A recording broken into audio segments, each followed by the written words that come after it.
Berfirmanlah Tuhan kepada Musa, pada hari yang pertama dari bulan yang pertama, haruslah engkau mendirikan kemah suci, yakni kemah pertemuan itu. Kau tempatkanlah di dalamnya tabut hukum, dan kau pasanglah tabir sebagai penudung di depan tabut itu. Kau bawalah ke dalamnya meja, dan taruhlah di atasnya perkakas menurut susunannya. Kau bawalah ke dalamnya kandil, dan kau pasang lampu-lampunya di atasnya. Kau taruhlah mezbah emas untuk membakar ukupan di depan tabut hukum. Kau gantungkanlah tirai pintu kemah suci. Kau taruhlah mezbah korban bakaran di depan pintu kemah suci, yakni kemah pertemuan itu. Kau taruhlah bejana pembasuhan di antara kemah pertemuan dan mezbah itu. Lalu kau taruhlah air ke dalamnya. Haruslah kau buat pelataran keliling, dan kau gantungkanlah tirai pintu gerbang pelataran itu. Kemudian kau ambillah minyak urapan, dan kau urapilah kemah suci dengan segala yang ada di dalamnya. Demikianlah harus engkau menguduskannya dengan segala perabotannya, sehingga menjadi kudus. Juga kau urapilah mezbah korban bakaran itu dengan segala perkakasnya. Demikianlah engkau harus menguduskan mezbah itu, sehingga mezbah itu maha kudus. Juga kau urapilah bejana pembasuhan itu dengan alasnya, dan demikianlah engkau harus menguduskannya. Kemudian kau suruhlah Harun dan anak-anaknya datang ke pintu kemah pertemuan, dan kau basuhlah mereka dengan air. Kau kenakanlah pakaian yang kudus kepada Harun. Kau urapi dan kau kuduskanlah dia, supaya ia memegang jabatan imam bagiku. Juga anak-anaknya kau suruhlah mendekat, dan kau kenakanlah kemeja kepada mereka. Urapilah mereka, seperti engkau mengurapi ayah mereka, supaya mereka memegang jabatan imam bagiku. Dan ini terjadi, supaya berdasarkan pengurapan itu, mereka memegang jabatan imam untuk selama-lamanya, turun-temurun.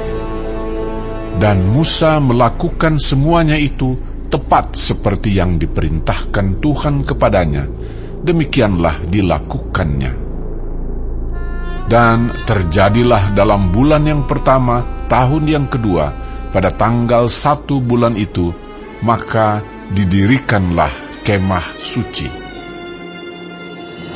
Musa mendirikan kemah suci itu, dipasangnyalah alas-alasnya, ditaruhnya papan-papannya, dipasangnya kayu-kayu lintangnya, dan didirikannya tiang-tiangnya.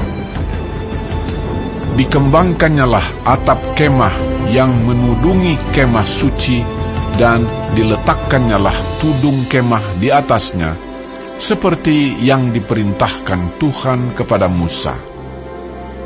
Diambilnyalah loh hukum Allah, dan ditaruhnya ke dalam tabut.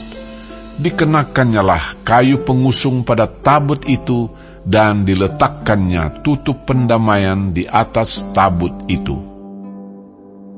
Dibawanyalah tabut itu ke dalam kemah suci, digantungkannyalah tabir penudung, dan dipasangnya sebagai penudung di depan tabut hukum Allah, seperti yang diperintahkan Tuhan kepada Musa. Ditaruhnyalah meja di dalam kemah pertemuan pada sisi kemah suci sebelah utara, di depan tabir itu.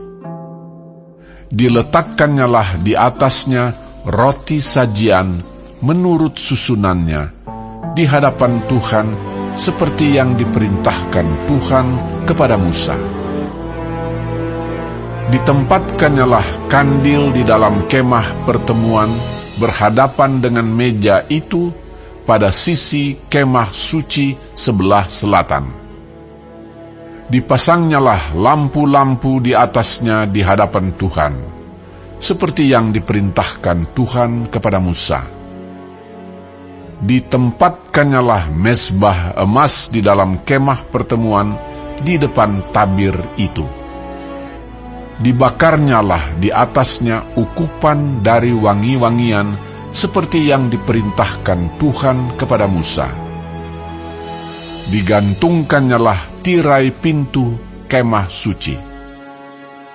Mezbah korban bakaran ditempatkannyalah di depan pintu kemah suci, yakni kemah pertemuan itu, dan dipersembahkannyalah di atasnya korban bakaran dan korban sajian, seperti yang diperintahkan Tuhan kepada Musa.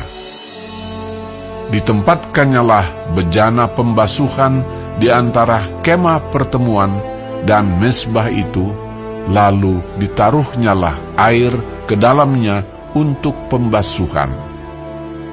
Musa dan Harun serta anak-anaknya membasuh tangan dan kaki mereka dengan air dari dalamnya. Apabila mereka masuk ke dalam kemah pertemuan dan apabila mereka datang mendekat kepada mezbah itu, maka mereka membasuh kaki dan tangan seperti yang diperintahkan Tuhan kepada Musa. Didirikannya tiang-tiang pelataran sekeliling kemah suci dan mezbah itu, dan digantungkannya tirai pintu gerbang pelataran itu.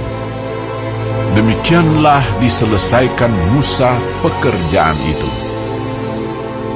Lalu awan itu menutupi kemah pertemuan, dan kemuliaan Tuhan memenuhi kemah suci, sehingga Musa tidak dapat memasuki kemah pertemuan, sebab awan itu hinggap di atas kemah itu, dan kemuliaan Tuhan memenuhi kemah suci. Apabila awan itu naik dari atas kemah suci, berangkatlah orang Israel dari setiap tempat mereka berkemah. Tetapi jika awan itu tidak naik, maka mereka pun tidak berangkat sampai hari awan itu naik.